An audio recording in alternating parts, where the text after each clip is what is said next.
नमस्ते बच्चों। आज से हम वर्ग 8 के भूगोल विषय में अध्याय 4 जो आपका कृषि से संबंधित है उसके बारे में कुछ चर्चा आपके साथ करने वाले हैं।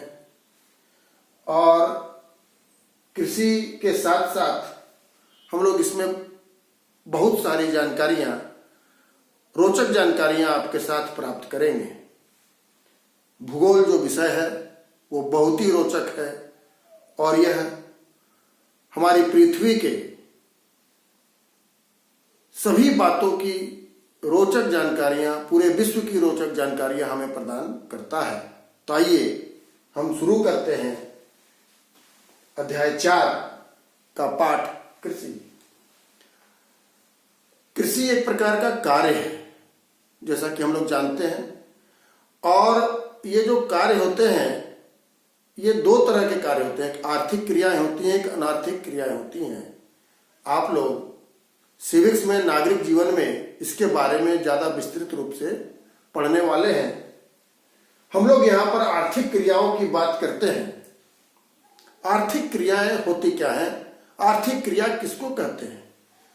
तो ऐसी क्रिया जिससे हमें आय प्राप्त होती हो, जिससे हमारी आर्थिक उन्नति होती हो, उसको हम लोग आर्थिक क्रियाएं कहते हैं। जैसे कोई भी काम कर रहा है, एक शिक्षक विद्यालय में शिक्षा देता है, उसके बदले उसको महीने में मासिक वेतन प्राप्त होता है, तो इस प्रकार उसको आय हुई, तो एक आर्थिक क्रिया होती है। इसी प्रकार कृषि कार्य, कोई किसान अगर अपने खेत में कृषि कार्य करता है और उससे जो फसल का उत्पादन होता है, उस उत्पादन को अगर वो बाजार में जाकर बेचता है तो उससे उसको कुछ आमदनी होती है। इस प्रकार कृषि भी एक प्रकार की आर्थिक क्रिया है। अब हम लोग पहले ये जान लें कि आर्थिक क्रियाएं कितने प्रकार की होती है। आर्थिक क्रियाएं 3 प्रकार की होती है, प्राथमिक, द्वितीयक और तृतीयक। तो सवाल उठता है फिर कृषि किस प्रकार की आर्थिक क्रिया होगी? तो इसके बारे में जानने से पहले हम लोग ये जान लें कि प्राथमिक, द्वितीयक और तृतीयक आर्थिक क्रियाएं होती क्या है। तो सबसे पहले प्राथमिक आर्थिक क्रियाएं, तो प्राकृतिक संसाधनों का उत्पादन एवं निष्कर्षण। माने जो भी प्राकृतिक संसाधन है हमारे पास उपलब्ध, उसका हम लोग उत्पादन करें या उसका निष्कर्षण करें, तो ऐसी क्रियाओं को हम लोग प्राथमिक आर्थिक क्रिया कह सकते हैं। माने जो प्राथमिक क्रिया होती है, जैसे इसके अंतर्गत कृषि आता है। कृषि में हम लोग सीधा प्राकृतिक चीजों का उत्पादन करते हैं। खनन आता है, खनिज जैसे कोयला का, लोहा का, अल्युमिनियम के अयस्क का उत्पादन हम लोग सीधे पृथ्वी से खोद करके निकालते हैं। तो खनन भी एक प्राथमिक आर्थिक क्रिया है। मछली पालन ये भी प्राथमिक आर्थिक क्रिया है। पशुपालन ये भी प्राथमिक आर्थिक क्रिया है। इसमें प्राकृतिक संसाधनों का सीधे उत्पादन होता है या उसका निष्कर्षण होता है, इसलिए इन क्रियाओं को हम लोग प्राथमिक आर्थिक क्रिया कहते हैं। तो इस प्रकार हमने इसमें जाना कि कृषि जो है यह प्राथमिक आर्थिक क्रिया है। इसके बाद हम लोग आते हैं द्वितीयक आर्थिक क्रिया। द्वितीयक आर्थिक क्रिया क्या है? आप लोगों ने बच्चों बिस्किट तो खाई होगी और रोज खाते होंगे। तो बिस्किट कहाँ से बनती है? तो बिस्किट जो है वो गेहूं के आटे से या मैदा से बनती है। तो गेहूं को पहले खेत से प्राप्त किया जाता है, जो कि एक प्राथमिक आर्थिक क्रिया है, और उसके बाद उस गेहूं को फैक्ट्री में ले जाया जाता है, जहां पर गेहूं को पीसकर उससे आटा और मैदा बनाया जाता है। फिर वह दूसरी फैक्ट्री में जाता है जहां पर उससे फिर बिस्किट तैयार होती है। तो इस प्रकार की आर्थिक क्रिया जिसमें निर्मित सामग्री का उत्पादन प्राथमिक आर्थिक क्रियाओं से प्राप्त सामग्री की मदद से होता है। तो ऐसी क्रियाओं को हम लोग द्वितीयक आर्थिक क्रिया कहते हैं। इसमें गेहूं से आटा बनाना, बिस्किट बनाना, डबल रोटी, पाव रोटी जिसको हम लोग बोलते हैं, वो बनाना, केक बनाना, वस्त्र कपास से रुई निकलती है और रुई से फिर वस्त्र बनते हैं। धातु उद्योग, जैसे हमने लोहा का खनिज खोदा और लोहे के खनिज से फिर लोहा निकाला, तो उस प्रकार के उद्योग। तो इस प्रकार ये सब द्वितीय आर्थिक क्रियाएं कहलाती हैं। कहने का मतलब है जो औद्योगिक क्रियाएं होती हैं, जो फैक्ट्री में जो भी सामान बनते हैं, वो वैसी आर्थिक क्रियाओं को हम लोग द्वितीयक आर्थिक क्रिया कहते हैं। इसके बाद आता है तृतीयक आर्थिक क्रिया। तो तृतीयक आर्थिक क्रिया क्या है? ऐसी आर्थिक क्रियाएं जो सेवा कार्य के द्वारा प्राथमिक और द्वितीयक क्षेत्र को सहायता सहयोग प्रदान करती है, ऐसी आर्थिक क्रियाओं को हम लोग तृतीयक आर्थिक क्रिया कहते हैं। इसके सहयोग के बिना प्राथमिक और द्वितीयक आर्थिक क्रियाएं भी बहुत तेजी से फल फूल नहीं सकती है, बहुत तेजी से विकसित नहीं कर सकती है। ऐसी क्रियाओं का भी आजकल हमारे यहाँ बहुत महत्व है। जैसे यातायात के साधन, तो यातायात के साधन कैसे हमारे लिए महत्वपूर्ण है कृषि के लिए?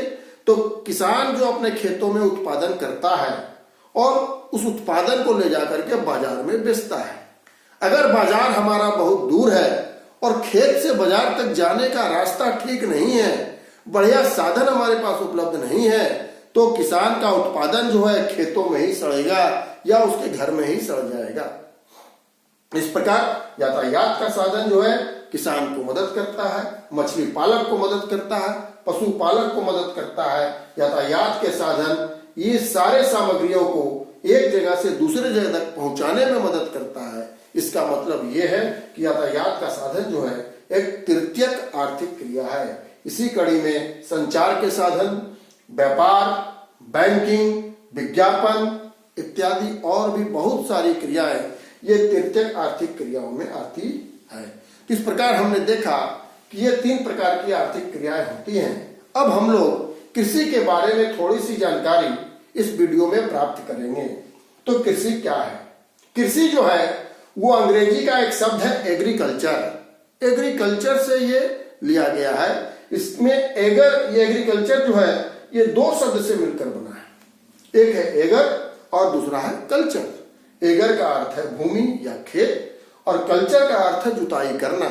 इसका मतलब किसी भूमि या खेत के टुकड़े पर जुताई करके या कुछ कार्य करके यदि हम कुछ उत्पादन करते हैं तो उसको हम लोग कहते हैं एग्रीकल्चर। आजकल एग्रीकल्चर के अंतर्गत सिर्फ फसल उत्पादन नहीं बल्कि उसके अंतर्गत पशुपालन को भी शामिल कर लिया गया है।